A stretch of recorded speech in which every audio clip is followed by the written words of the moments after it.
There were once three brothers who were traveling along a lonely, winding road at twilight. Midnight. Mum always said midnight.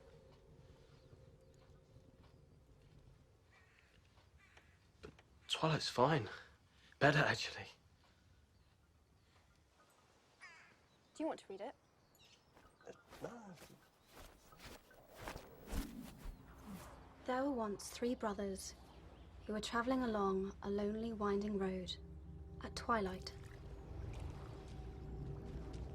In time, the brothers reached a river too treacherous to pass. But being learned in the magical arts, the three brothers simply waved their wands and made a bridge. Before they could cross, however, they found their path blocked by a hooded figure.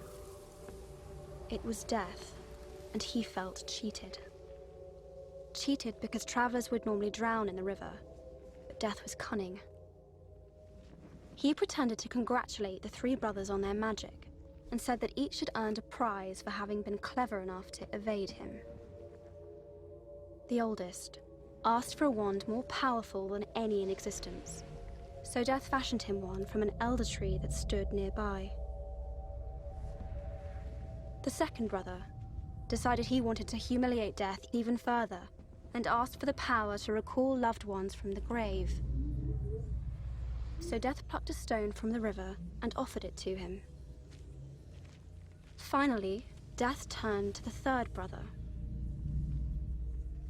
A humble man, he asked for something that would allow him to go forth from that place without being followed by Death. And so it was that Death reluctantly handed over his own cloak of invisibility. The first brother traveled to a distant village, where with the elder wand in hand, he killed a wizard with whom he had once quarreled. Drunk with the power that the elder wand had given him, he bragged of his invincibility. But that night, another wizard stole the wand and slit the brother's throat for good measure. And so Death took the first brother for his own.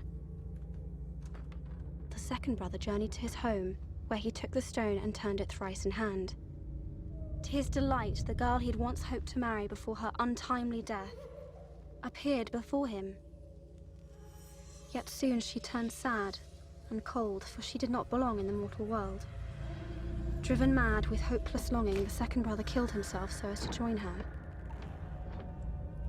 And so Death took the second brother. As for the third brother, Death searched for many years but was never able to find him. Only when he attained a great age did the youngest brother shed the cloak of invisibility and give it to his son. He then greeted Death as an old friend and went with him gladly, departing this life as equals. So there you are. Those are the deathly Hallows.